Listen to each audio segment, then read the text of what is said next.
شاد و صحت و سرحال باشید.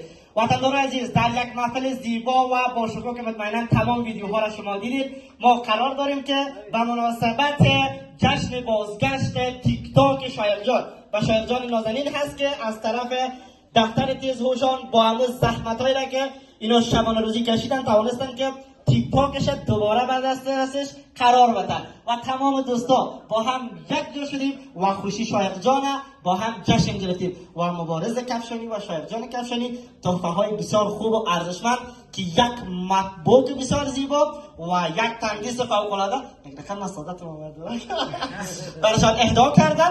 خداوند متعال همیشه جمع ما را جمع داشته باشه و مطمئن باشین که هر دوستی ما که موفق شود این همی تیم در خدمتش.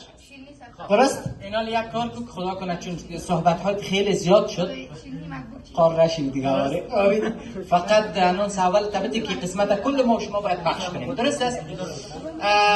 ببینین 10 نفر سر ما ویدیو جور کرد، هیچ کدامتان ویدیو جور نکردین و طرفداری نکردین، خیر باشه، ولی این قسمت کلتان باید نشر کنین. درست است؟ ببین یک دقیقه صبر کن. یک تا کوتاه بگو که فقط این کیک به افتخار بازگشت صفحه تیک تاک شایق قطع بشه. باز هر کدام همین یک جمله را بگوین، بعد از اون قطع کیک هم میگیریم در دست. درست است؟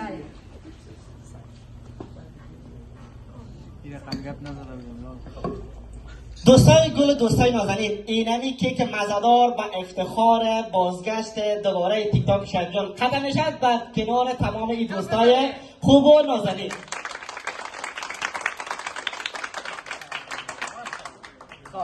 آریا جان بیا تو اینجا استاد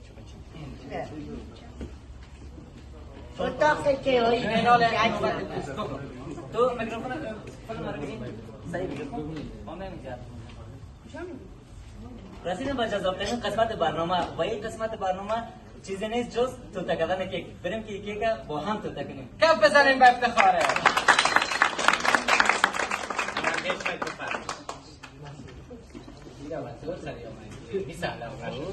No, ma dijeron, Miguel, AB Continental.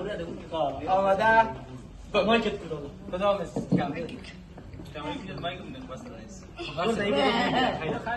برو سلام میای برو. یک دو سه.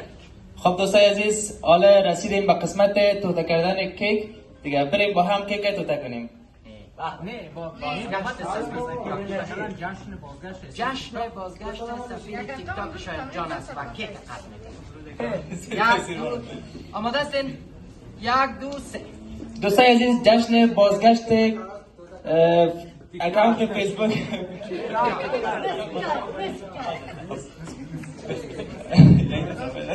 این قسمت در صفحه کلتون من تحقیق میکنم. یک دو سه.